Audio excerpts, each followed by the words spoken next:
right, Brain. What do you want to do tonight? Picture this.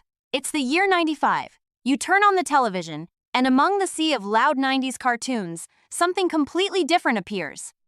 You see two genetically altered lab mice.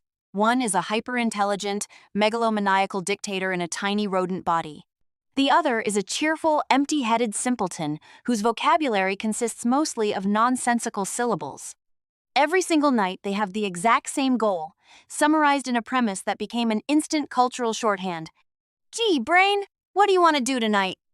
The other one then says, Same thing we do every night, Pinky. Try to take over the world. For a few glorious years, Pinky and the Brain was the smartest, sharpest, most brilliantly cynical cartoon on television.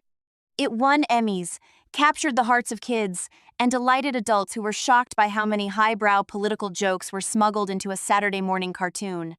And then, network executives walked into the room. Because if there is one universal law in Hollywood, it's that when you have a perfectly oiled, critically acclaimed machine, someone in a suit will inevitably try to fix what isn't broken. Today we are looking at the brilliant rise of Pinky and the Brain, the formula that made them legendary, and the baffling corporate decisions that led to one of the most frustrating downfalls in animation history. To understand how Pinky and the Brain became a powerhouse, we have to go back to the animation boom of the 90s, driven by Steven Spielberg and Warner Bros. Animation. Before getting their own spin-off, the duo debuted as a recurring segment on Animaniacs back in '93. When you paired those character concepts with wonderful voice acting and sharp jokes, magic instantly happened. They stole the show so completely that in the fall of '95, Pinky and the Brain officially graduated to their own primetime animated series. The show worked because it relied on a beautifully rigid comedic formula.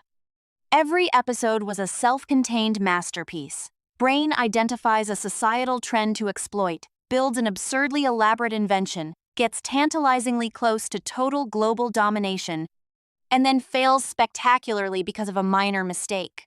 The repetition was the actual joke. Viewers didn't tune in to see if Brain would succeed. We knew he wouldn't. We tuned in to see the creative ways he would fail, and to enjoy the banter between two characters who genuinely cared about each other despite being polar opposites. They must finally have seen fit to recognize my great accomplishments. Like getting sneezed out of Tom Bodet's nose? The writers never spoke down to the audience.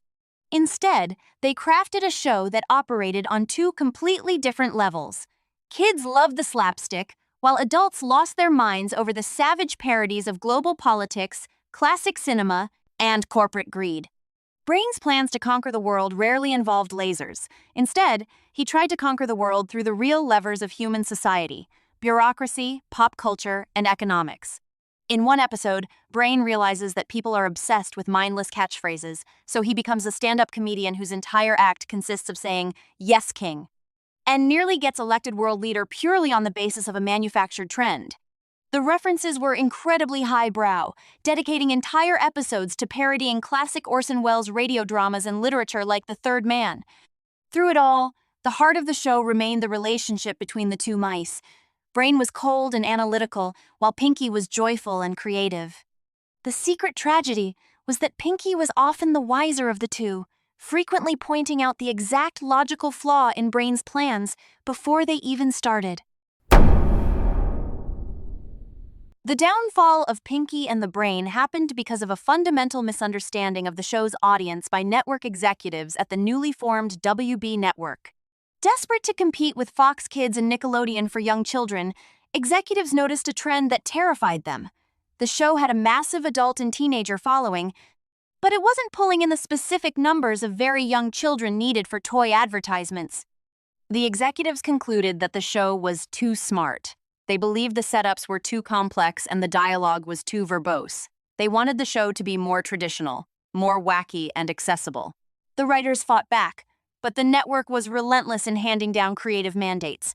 They wanted Brain to have a rival, they wanted more characters, and they wanted the mice to leave the lab permanently. In a display of malicious compliance, the writers wrote an episode in Season 3 called Pinky and the Brain and Larry, introducing a third mouse who did absolutely nothing, contributing nothing to the plot merely to ruin the comedic timing of the original duo. It was a massive, sarcastic middle finger to the network executives.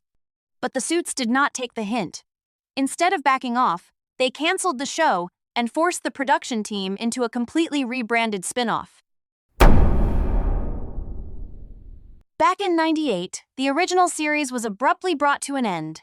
In its place came the corporate-mandated monstrosity, Pinky, Elmyra, and the Brain. The premise was an absolute train wreck.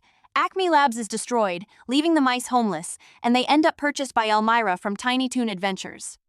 This destroyed the entire DNA of the concept. The charm of Pinky and the Brain was that they were secret geniuses operating in the shadows of a realistic human world. By shoving them into a suburban house with a loud, caricature cartoon character like Elmyra, the grounded reality evaporated. Brain could no longer spend his time drafting brilliant economic treaties. Instead, he spent 90% of every episode tied up in a baby carriage, wearing a diaper and screaming in agony while Elmyra squeezed him.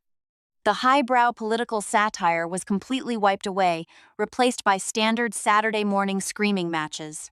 The theme song for this era tells you everything you need to know about how the creators felt, throwing the network's interference directly into the lyrics.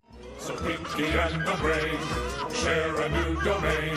It's what the network wants. Why bother to complain? When your own creative team is openly mocking the existence of the show in the actual theme song, the ship has hit the iceberg.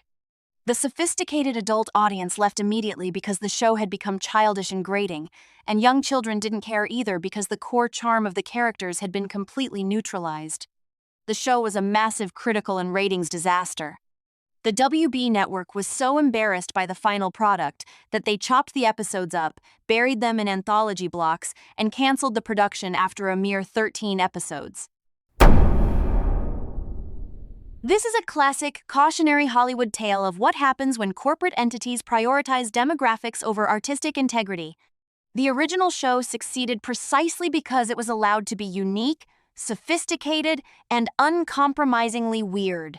When the network tried to smooth down the edges and add a generic kid character, they didn't just fail to capture a new audience, they completely destroyed the legendary foundation they already had. Thankfully, history corrected itself. Decades later, when the Animaniacs revival debuted in 2020, the creators brought back Pinky and the Brain in their original, unadulterated format. No Elmyra, no network mandates, just two mice in a cage at Acme Labs, drafting ridiculous plans to take over the world. Because at the end of the day, you can't improve on perfection.